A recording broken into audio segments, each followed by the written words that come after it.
ইসলামের ইতিহাসে দেখা যায় মক্কা বিজয়ের দিন হযরত মুহাম্মদ সাল্লাল্লাহু আলাইহি ওয়াসাল্লাম বিজয়ী বেশে মক্কায় প্রবেশ করলে কুরাইশদের মধ্যে আতঙ্ক ছড়িয়ে পড়ে। কারণ মক্কার মানুষরাই নবী করিম সাল্লাল্লাহু আলাইহি ওয়াসাল্লামকে সবচেয়ে বেশি অত্যাচার ও নিপীড়ন করেছিল, যার ফলে তাকে মদিনায়ও হিজরত করতে হয়েছিল। কিন্তু মহানবী সাল্লাল্লাহু আলাইহি ওয়াসাল্লাম বিজিত শত্রুদের প্রতি কোনো ধরনের দুর্ব্যবহার তো দূরের কথা, কিঞ্চিত পরিমাণও প্রতিশোধ নেয়ার স্পৃহা প্রকাশ করেননি, বরং শত্রুদের তিনি ক্ষমা প্রদর্শন করেছেন। তিনি কুরাইশদের বলেছেন, হে কুরাইশরা, আমি তোমাদের সঙ্গে কেমন ব্যবহার করব বলে তোমরা মনে করো? তারা বলল, আপনি আমাদের প্রতি ভালো ব্যবহার করবেন বলে আমাদের ধারণা। আপনি দয়ালু ভাই, দয়ালু ভাইয়ের পুত্র। অতঃপর রাসূল সাল্লাল্লাহু আলাইহি ওয়াসাল্লাম বললেন, আমি তোমাদের সঙ্গে সেই কথাই বলছি যে কথা হযরত ইউসুফ আলাইহিস সালাম তার ভাইদের উদ্দেশ্যে বলেছিলেন।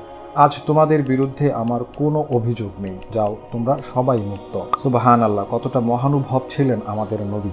এমন অসংখ্য ঘটনা ও নবী করিম সাল্লাল্লাহু আলাইহি ওয়াসাল্লাম ও তার সাহাবীদের বিভিন্ন কাজের মাধ্যমে আমরা বুঝতে পারি ইসলাম সাম্য ও সম্প্রীতি বজায় রাখতে কতটা উদার। আজকের ভিডিওতে সেটি জানানোর চেষ্টা করব আমি হাসনুর রহমান খান।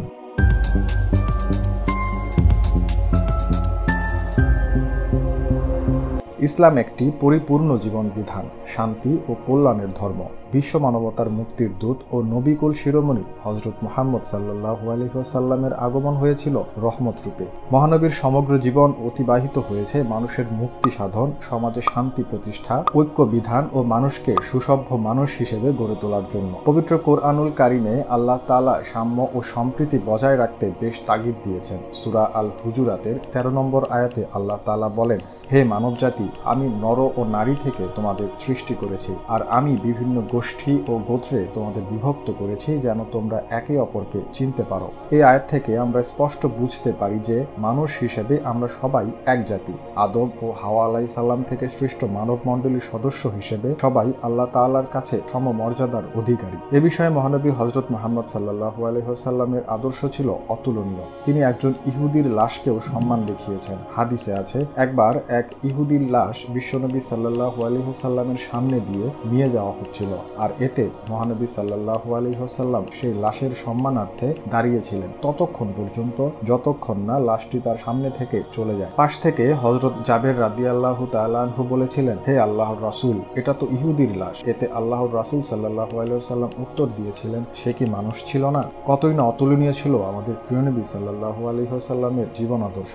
এরপর দেখুন, মহানবী সাল্লাল্লাহু আলাইহি ওয়াসাল্লামের ঘরে এক ইহুদির অতিথি হওয়া ও এরপর মহানবী সাল্লাল্লাহু আলাইহি ওয়াসাল্লামের অতি মানবীয় আপ্যায়নের ঘটনা খুবই বিখ্যাত। রাসূল সাল্লাল্লাহু আলাইহি ওয়াসাল্লামের সুমহান উদারতা ও আদর্শে মুগ্ধ হয়ে সে ইসলামও গ্রহণ করে। এরকম আরো বহু ঘটনার মাধ্যমে আমরা জানতে পারি সাম্য ও সম্প্রীতির ব্যাপারে ইসলাম কতটা আন্তরিক। তবে মুসলিম ও কুরাইশদের মধ্যে স্বাক্ষরিত হুদায়বিয়ার সন্ধির ঘটনাটি না উল্লেখ করলেই নয়। ঐতিহাসিক এই সন্ধিটিতে এমন বেশ কটি ধারা ছিল যা মুসলিমদের স্বার্থ বিরোধী। তা সত্ত্বেও সুদূরপ্রসারী শান্তি প্রতিষ্ঠার লক্ষ্যে মহানবী সাল্লাল্লাহু আলাইহি ওয়াসাল্লাম এর নামের সঙ্গে রাসূলুল্লাহ লেখা যাবে না মর্মে আপত্তি জানিয়ে তারা বলল, আমি যদি সাক্ষ্য দিতাম আপনি আল্লাহর রাসূল, তাহলে তো আপনার সাথে যুদ্ধ বিগ্রহ হতো না, আপনাকে বাইতুল্লাহ যেতে বাধা দিতাম না। তখন রাসূল সাল্লাল্লাহু আলাইহি ওয়াসাল্লাম সন্ধির লেখক আলী রাদিয়াল্লাহু তাআলা আনহুকে বললেন, রাসূলুল্লাহ শব্দটি কেটে দিয়ে ওর ইচ্ছা অনুযায়ী শুধু আমার নাম লেখো।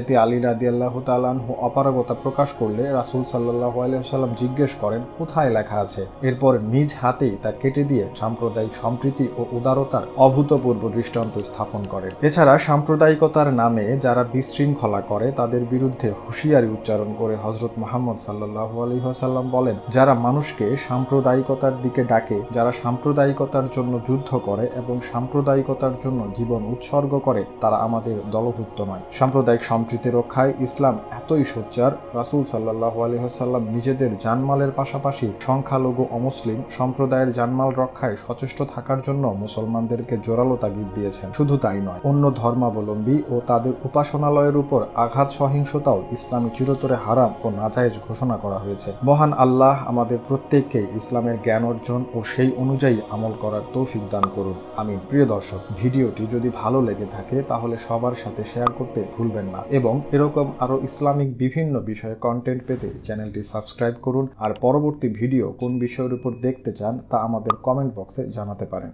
সবার সুস্বাস্থ্য কামনা করে বিদায় নিচ্ছি। আল্লাহ হাফেজ।